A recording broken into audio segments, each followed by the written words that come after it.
Kisah ini terjadi di Kapuas Hulu tahun 1993. Zaman itu, pemerintah sudah mulai membangun jalan-jalan darat di Kalimantan Barat. Transportasi air masih digunakan, tapi transportasi darat sudah mulai ramai. Jalan-jalan rintisan masih hanya berupa jalur tanah merah, yang kalau musim hujan, ia menjelma menjadi bubur lumpur. Tapi, penduduk yang berada mulai memiliki kendaraan bermotor.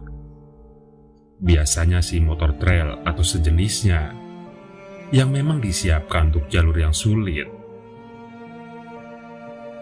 Nah, karena pemilik motor masih jarang, biasanya mereka jadi ojek, bawa barang dari kecamatan ke desa, atau sebaliknya. Mereka juga mengantar orang-orang yang punya keperluan di kecamatan. Halimah adalah istri dari Bang Imron. Setelah menikah, Halimah diboyong Bang Imron dari keluarganya di kecamatan ke desa yang jaraknya sekitar 3 jam perjalanan naik motor. Itu karena jalan di sana harus naik turun bukit dan melalui medan yang sulit. Bang Imron adalah suami yang cenderung keras. Ia perantau di desa itu. Keluarganya ada di ibu kota kabupaten. Di kampung itu, Bang Imron sehari-hari bekerja di perusahaan kayu yang bertugas memotong kayu untuk dikirim ke Pontianak. Suatu waktu di bulan Desember, saat hujan turun sepanjang hari, Pak Komar yang kebetulan seorang guru SD merangkap tukang ojek, datang ke rumah Halimah sepulangnya dari kecamatan. Disampaikannya kabar ibu Halimah yang sedang sakit dan kritis. Keluarga sudah berkumpul di rumahnya. Mendengar kabar itu, Halimah sedih sekali. Ditunggunya suaminya pulang. "Bang, ibu sakit. Halimah mau menjenguk ibu," kata Halimah. "Jangan risau Halimah, ibumu itu juga akan segera sembuh."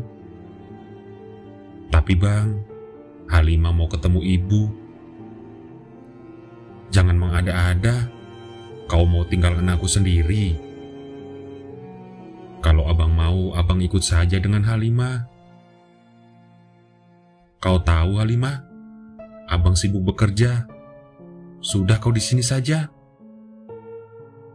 Maka menangislah Halimah malam itu.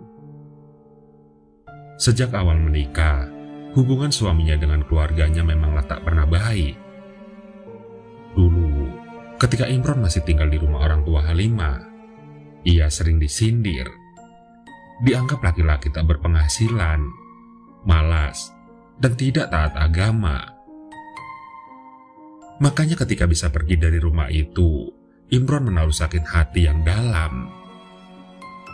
Tapi bagi Halimah itu tetap ibunya. Ia ingin berjumpa. Maka malam itu, ketika Imron tertidur lelap, Halimah menyelinap keluar. Sudah bulat tekad dalam hatinya.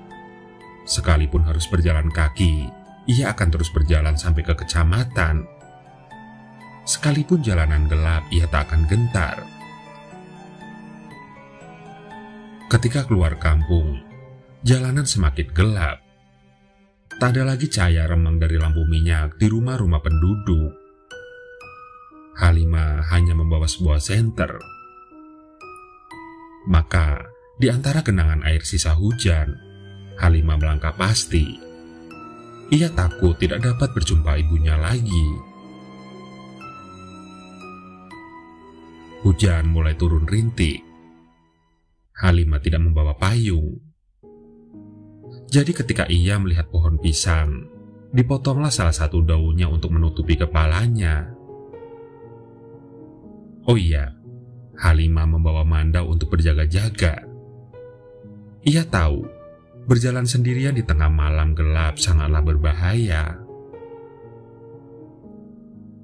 Ketika Halimah kembali berjalan, tiba-tiba terdengar suara motor dari kejauhan. Suara itu semakin dekat. Cahaya lampu motor mulai terlihat dari arah berlawanan. Semakin dekat dan semakin dekat. Motor semakin mendekat lalu berhenti di samping Halimah. "Halimah, kaukah itu? Mau kemana kau di malam buta begini?" Suara itu adalah suara Pak Komar. Halimah juga kenal dengan motor Yamaha YT yang digunakan Pak Komar. "Mau ke kecamatan, Pak?" kata Halimah. "Semalam ini?" tanya Pak Komar. Ia melihat jamnya menunjukkan pukul 11 malam.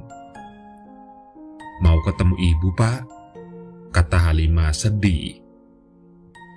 Pak Komar mengerti. Ia lalu memutar motornya. "Naiklah Halimah, biar saya antar." "Saya tak punya ongkos, Pak." "Gratis. Ayo naik." Maka Halimah naik ke motor Pak Komar. Tak disangkanya, pertolongan Tuhan datang lewat tangan Pak Komar. Motor melaju beriringan dengan syukur yang dikirimnya ke langit. Motor terus melaju menembus jalanan yang becek. "Bapak dari mana tadi?" tanya Halimah. "Kecamatan." "Bapak tak apa mengantar saya ke sana lagi?" "Ini sudah malam. Berbahaya kalau Halimah jalan kaki sejauh itu." Motor mulai memasuki area yang dipenuhi pepohonan di kanan dan di kiri jalan. Gelap semakin pekat ketika mereka memasuki hutan. "Kamu pernah dengar cerita ojek gaib, Halimah?" "Bapak jangan bercerita yang aneh-aneh. Ini gelap loh, Pak."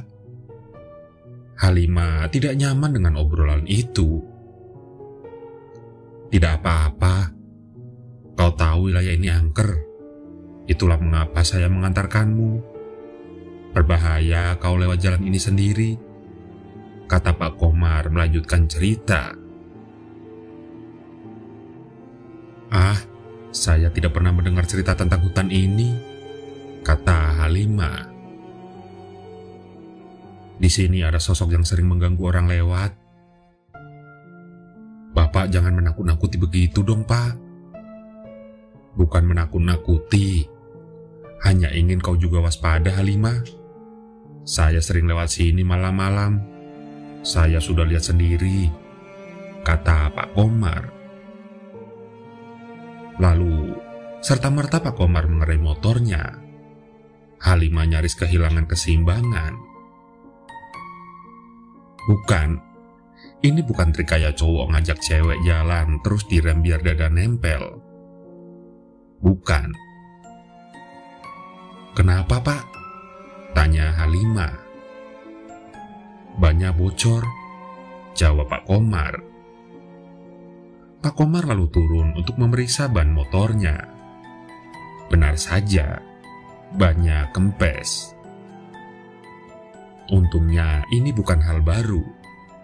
Jadi Pak Komar selalu membawa ban dalam cadangan untuk momen-momen seperti ini. "Bagaimana, Pak?" tanya Halimah. "Tunggu sebentar, Halimah.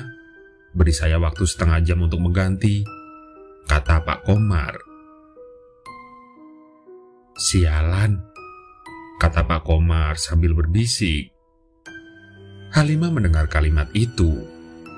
Tak pernah ia mendengar Pak Komar memaki. Dari kejauhan terlihat cahaya semakin mendekat. "Lihat, Pak, ada motor lain. Mungkin mereka bisa membantu," kata Halimah. Tapi anehnya tak ada suara motor. Sedangkan cahaya itu semakin mendekat. "Itu bukan motor." Wajah Pak Komar berubah. Halimah menatap lekat 3 bola api mendekat. "Itu apa, Pak?" tanya Halimah.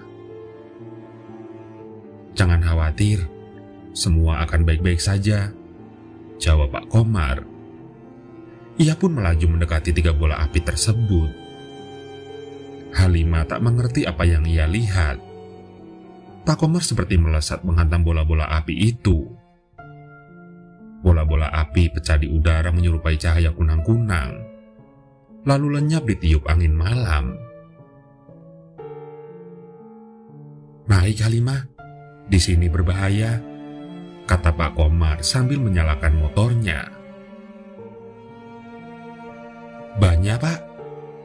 "Tenang, sudah saya ganti," kata Pak Komar.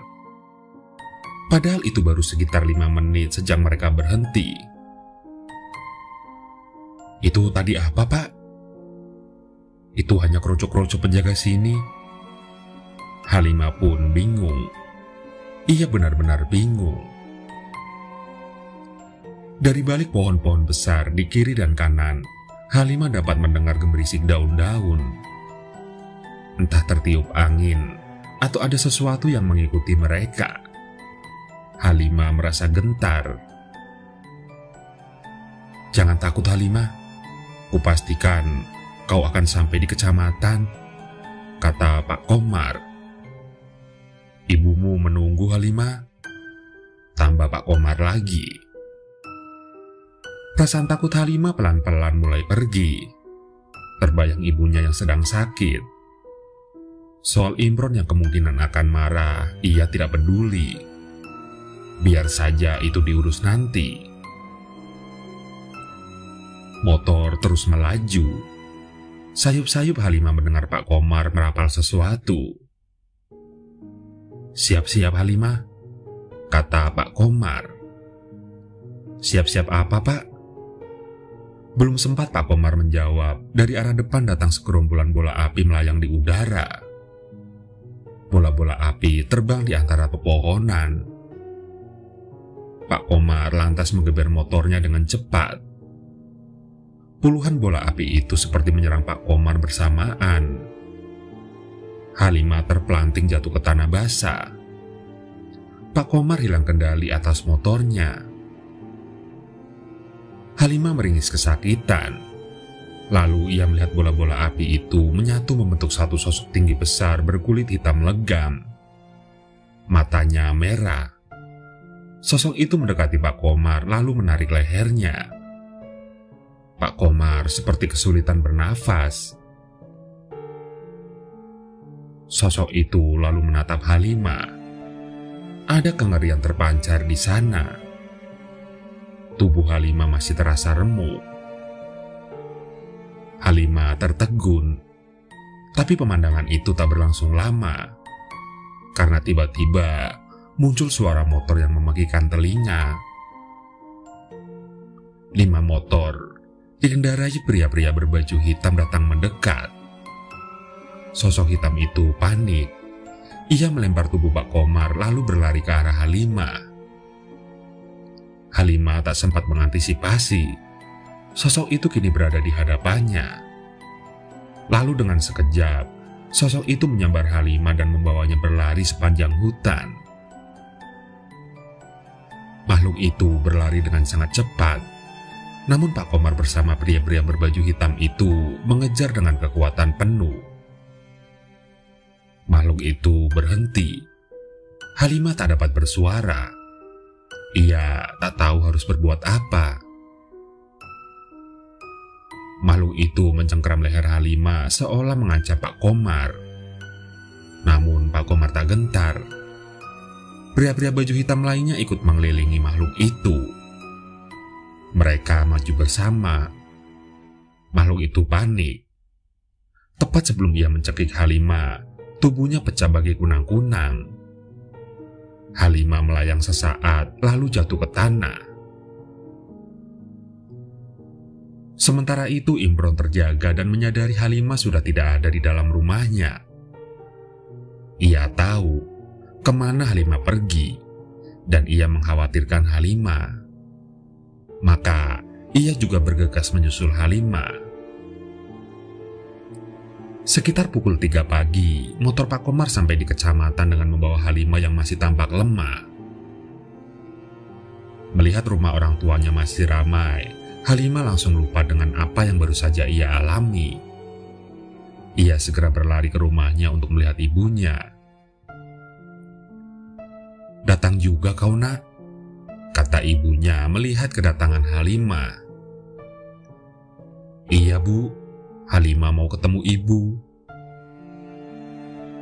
"Jemputan ibu tiba tepat waktu," kata ibunya. Lalu mereka bercakap sebentar dan tak lama kemudian ibunya menghembuskan nafas terakhir. "Apa maksud jemputan ibu tiba tepat waktu?" tanya Halimah pada abangnya. "Dari tadi malam ibu bilang dia kirim jemputan untuk kamu," kata abangnya. Lalu Halimah teringat Pak Komar. Tapi Pak Komar sudah tidak ada ketika Halimah keluar. Ia bahkan tak sempat untuk berterima kasih. 1 jam kemudian, sebuah motor datang ke rumah itu. Di jok belakang duduk Imron dengan wajah kusut karena mengantuk. "Abang?" seru Halimah. Dan Halimah lebih kaget ketika melihat orang yang membawa Imron, Pak Komar. "Abang salah, Limah. Abang buru-buru mengejar kamu. Ada yang lihat kamu jalan kaki. Bagaimana kamu bisa datang secepat ini?" tanya Imron heran. Halimah tak mengerti apa yang terjadi. "Pak Komar?" tanya Halimah. "Iya, abang langsung membangunkan Pak Komar untuk mengantar abang." "Kalau Pak Komar mengantar Imron, lalu siapa yang membawa Halimah?" Keringat dingin mengucur. "Itu Kak, jemputan yang dikirim ibunya." Halimah masih gemetaran.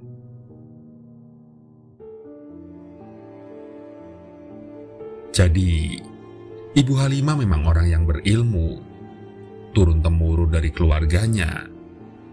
Tapi baru kali itu Halimah mengalami peristiwa mistis yang membuat bulu kuduknya berdiri. Cerita ini baru diceritakan Halimah ke suaminya seminggu kemudian dan beredar dari mulut ke mulut hingga sampai ke telinga ibu saya. Dan ibu saya menceritakannya kepada saya.